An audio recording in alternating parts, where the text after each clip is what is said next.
Preparing a home for electric vehicle charging and metering requires the collaboration of several parties to help consumers make the right decisions for their individual needs. Automakers, auto dealers, electrical contractors, inspectors, utilities, consumers, and cities each play important roles in this process. The number of players in the electric vehicle ecosystem is very broad, and it seems like it's getting larger all the time.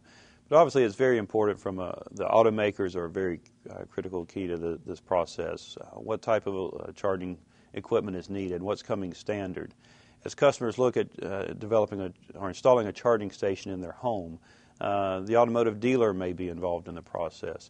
Many automakers are looking at third-party installers to manage the process, and that could be somebody from the automaker, could be even maybe a third party from a utility standpoint, somebody who's managing the installation process. Obviously, you have the infrastructure supplier itself. Where is the equipment coming from? Who's the manufacturer? The electricians, the inspectors, the permitting process, the utility from a rate plan standpoint, and the communications, the customer service requirements. So there are many actors in the play of getting an electric vehicle charging equipment installed correctly. And there needs to be a lot of communication among all those players to ensure the customer is not confused in the process. What's important for the electrical contractor is they become the conduit to all these different parties, the conduit to the utility contractor, the conduit to the county and getting the permit, etc.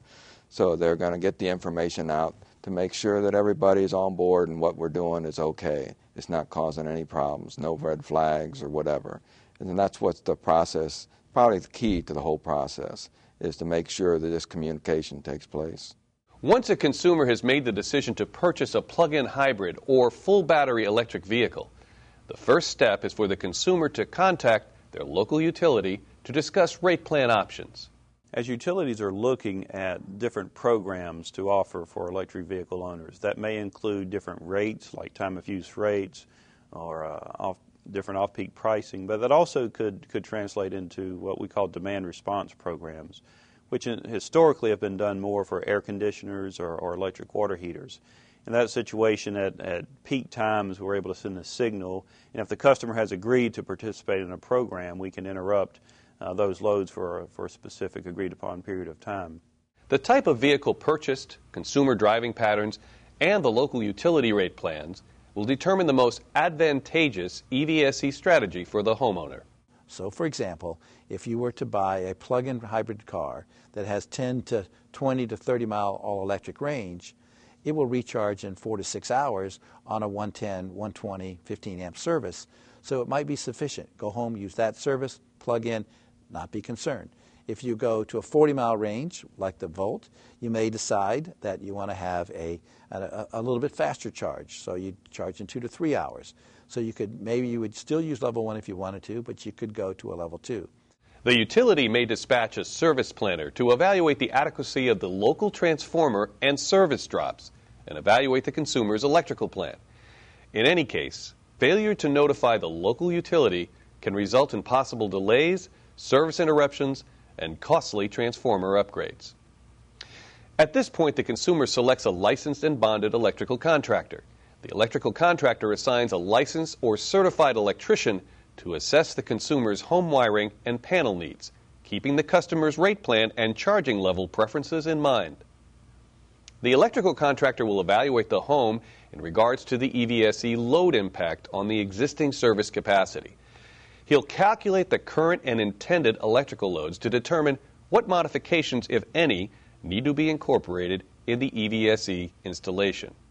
Based upon his evaluation, the electrical contractor will recommend one or more installation scenarios to the customer for consideration. A variety of potential scenarios exist with regards to home charging EVSE installations. If you have a home that has air conditioning, it has a swimming pool and a spa and microwaves, you may have a panel that's even a 200-amp panel that could be completely full, and you may have to change that panel and upgrade that. Or you may have like my home in Manhattan Beach, where I don't have air conditioning and I don't have electrical appliances. I have a 100-amp panel, and I had plenty of capacity when I installed my infrastructure for my Volt. Depending upon those two scenarios, you and your electrician will talk about what you need to do to upgrade that panel, and the electrician will be able to do a load calculation for you, be able to evaluate what the cost will be, and give you guidance. The simplest and cheapest scenario would be where the consumer has decided to measure home and electric vehicle loads together under existing rates. In this case, it is likely that no meter replacement is required, and the electrician will be able to use the existing panel, either as is or upgraded. Remember, if the EVSE exceeds 80% of the branch circuit rating, an individual branch circuit is required. A second scenario is when a time of use approach has been selected by the customer where home and vehicle loads are measured together, but rates are higher during the day and lower at night. In this case, the meter may need to be replaced, but the existing panel can still be used either as is or upgraded. A third scenario is when the electric vehicle load is measured separately from the home load. The home load would remain on the current rate and meter, while the electric vehicle load would be tracked through a separate meter, with a rate higher during the day and lower at night. This two-meter approach requires that a second panel or meter socket box be installed. A fourth scenario is one where the local utility supports installation of a sub-meter, which is tapped into the existing panel and can track electrical vehicle load separately from the home load. Similar to the installation of a second meter, a sub-meter permits data processing of electric vehicle charging profiles, which can be useful in examining the effect of price on the consumer's home charging behavior. Once the consumer has selected the appropriate rate plan, charging option, and metering, and electrical panel and wiring approach, the electrical contractor initiates the permitting process. In general, the permitting requirements for EVSE Level 2 home charging installations are treated as a standard residential electrical repair upgrade. Typically, a single line diagram of the EVSE installation, load calculations, and site plan are sufficient for pulling a permit, although requirements vary by jurisdiction.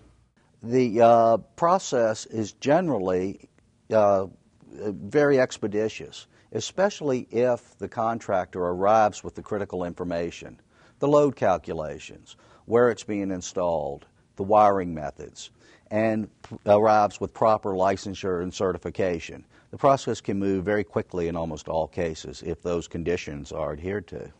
The U.S. Department of Energy has developed a model permit for residential home EVSE installations. The model lists the applicable codes and installation requirements in one document for easy reference by the contractor and the local approval authority. The model permit is not meant to replace or supersede the forms and procedures already in place locally. The model permit can be downloaded from the U.S. Department of Energy's Clean Cities website. Upon permit approval, the electrical contractor will arrange for the installation of EVSE in the approved location as indicated on the permit. The electrician should follow appropriate safety protocols, including wearing personal protective equipment or PPE, and adhering to lockout-tagout procedures. Concern you have is when you're having to work with an electric panel that's energized. In new installations, obviously, you're not energized yet until we actually get a final inspection and the meter gets installed. But when you go into retrofit, at some point, we are now running our material back to the panel, and we have to now take the panel cover off, enter that panel when it's energized. And if we don't have an existing breaker outside that we can turn it off and de-energize it, then there's no choice but to work it energized, at which point we have to use our PPE, personal protection equipment. The electrician will install service upgrades, panel upgrades, wiring installations, and all other requirements as listed on the approved permit. It's important to note that future metering requirements are not fully established and may vary from state to state. For example, the protocols for EVSE metering systems and other options for sub-metering are just now beginning to be addressed by the California Public Utility Commission.